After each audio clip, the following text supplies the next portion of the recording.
So there are so many ways through which the visual impairment in the diabetic cases they appear, either in the format of diabetic macular edema or as a complications of PDR such as TRD or vitreous hemorrhage and ischemic maculopathy. We can classify the diabetic macular edema in several ways, depends on which criteria you're using, either based on the perfusion, whether it is ischemic or non-ischemic, location, central, non-central, clinically significant macular edema, and the clinical course, whether it is chronic and non-chronic, and of course the distribution, whether it is focal or diffuse. There are basic management principles that we have to follow, and that is, it's very important before you embark on the ocular treatment, it's very important that you look at the patient as a systemic management as well. So proper control of the sugar and blood pressure, and looking always a close eye at the AHB1C and keeping it 7, and now the recent advances says keeping it even below at 6.2 is very crucial impact. And before treating the treatment, you have to make sure that you do not have any ischemic maculopathy or any macular scarring, and you're not dealing with something called non-diabetic macular edema. So your treatment should be focused, and then it is based on these 2 steps that you want to focus on drying your macula and improving vision. And the second, once your macula is dry, you have to keep it dry and you have to stabilize the visual acuity.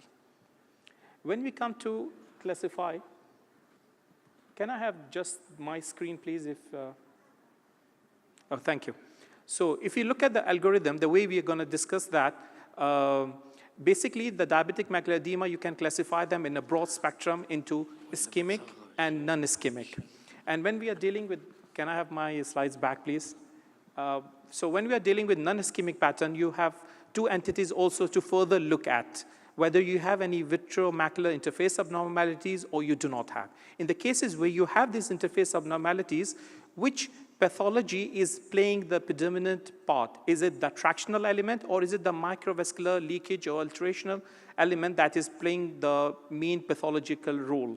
And in the cases where you do not have interface abnormalities, whether it is non-central and central. So in this very brief presentation, I will go very quickly on all of these elements. So regarding the ischemia, you would see the visual acuity is reduced. The retina may look featureless, and the macula in some of the cases clinically would appear normal. You have got fluorescein to show you enlarged FAS and irregular borders, but now with the advent of the angiography, you can see the superficial and deep capillary plexus, the vascular density would be reduced together with the perfusion loss. We usually have poor prognosis, the treatment is not well defined, and usually it has a very poor yields. In the cases where you have these interface abnormalities, now you do the basic investigations such as OCT angio or fluorescein, and you have to rule out and you have to determine whether it is a tractional element or is it the vascular element. So if you found that it is the vascular leakage that is playing the main role, then you can do always, you have the 3 options. You can start with fluorescein guided, modified or focal grid laser. Now with the advent of the micropulse laser, that has become a very useful tool.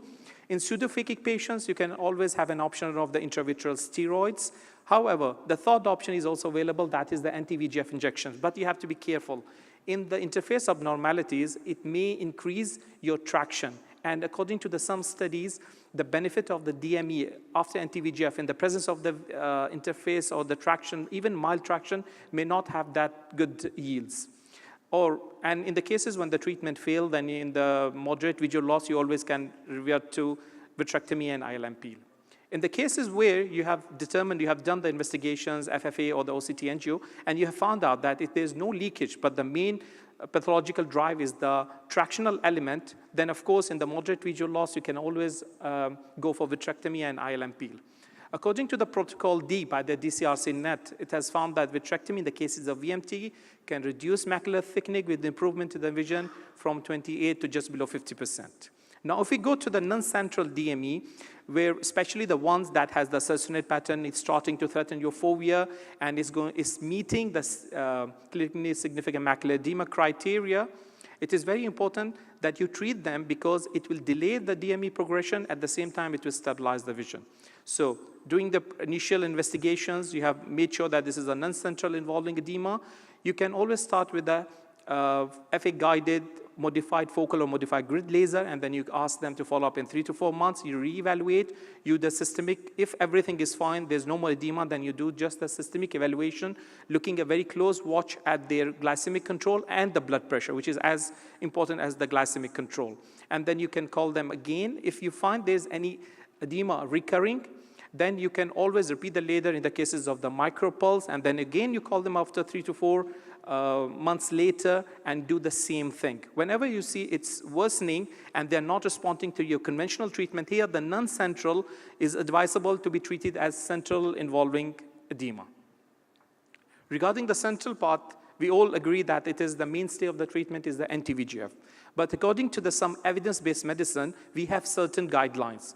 Like in the cases when we have the visual acuity is worse than 6/15, irrespective of the macular thickness, aflibercept maybe will be your first choice. However, if you got a visual acuity between 9.6 to 6/15, and the central macular thickness is less than 400, all 3 options might be available, because in Bahrain we have got all the options, including bevacizumab. But if you got a baseline activity between these 2 visual acuities and your central macular thickness is quite enlarged, reaching above 400 microns, then bevacizumab is out of the equation. Then you have the remaining other 2 injections that you can think about. How to start? There are so many guidelines, so many things, but usually what is proven that 1 and then the PRN is non-effective. Then according to the RESTORE study where you give 3 and then the PRN, then you got in the VIVID and VISTA where the aflibercept is given 5 monthly and it is given bi-monthly after that one till the end of 1 year, and after that one it is given as a treat and extend. And then there's a study by the DCRC net where it is given 6 monthly injections and then PRN, provided that in this 6 months the patient does not reach 6/6 and the visual acuity is not normalized. And there are some studies, Rise and Ride, with it's given monthly basis. But one thing we have to keep in mind for these old studies that 90% of the resolution of thickening, whichever injections are given for continuous 12 months, these resolutions, the 90% of them have reached by the 6 months. So it relates the need of giving such a long length of injections. So after giving the injection, you follow them 4 weekly, and you have the visual acuity, OCT, and then after that one, you have different regimens you can follow: PRN, treat and extend, observe and extend. The guidelines of the DCR say that you have to stabilize the visual acuity, you have to keep the OCT normalized by giving the least number of injections and reducing the amount of visit, because it creates a burden on the patient. And then whenever you have the chance, you try to extend the visits, reaching to maximum up to 3 months. But during that time, if you feel the edema worsens, then you treat it back to the normal and start the injections again. A quick idea about the cost factors for the administrations which are dealing with the government institutes like ours, where the government is still supplying all the patients of all these expensive medications, we have to keep a track and monitor these cost-effective figures. So usually the cost of the DME patients is greater than the AMD patient. Despite that the AMD patient, you might be thinking that they require more injections, longer injections, but in the studies it has been proven that DME costs more.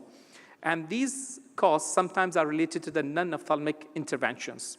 The cost of the treat and extend versus PR treatment, if you see that the PR treatment would require monthly injections, a monthly follow-up, treat and extend will give you increase the interval between the injections, but in the beginning it may require a longer number of injections. However, observe and extend will give you a bigger interval between patients and less number of injections. In the chronic macular edema, which is lasts more than 6 months, then if repeated 6 injections is not responding, then you have to think of some other pathology like inflammation, and then you can revert to always intravitreal steroids. There are special conditions that may require special interventions, like if you have a cataract surgery, then you always need to normalize your DME before going the cataract surgery, and then maybe at the end, you can give them the Avastin or Lucentis injections. You got DME with the PDR. Here, you have to also be careful that with the use of the anti-VEGF. And sometimes you encounter a condition where you have DME in pregnant women. And so if it is mild cases, observation might be sufficient. But in a more prominent edema, you can always discuss laser. But it's very important that you keep patient informed of all the sequelae. Intravitreal steroid may be indicated in very difficult and diffuse edematic cases. However, anti-VEGF, there are no studies proven its side effects to the mother or to the fetus, but still you have to be very careful. So to conclude it up, DME causes visual loss that can lead to the negative outcomes. There are several pathological mechanisms that you keep in your mind, several algorithms that you have to keep, whether it's ischemic, non-ischemic, central involving, non-central involving, where there's interface problems or not. And then according to the pathology that you find, you have to treat, and then you have to follow up. The main guideline, the main objective goal is that to give the patient the best visual acuity with the normalized OCT, with the least number of injection and least number of visits. With that, I conclude my presentation, and thank you.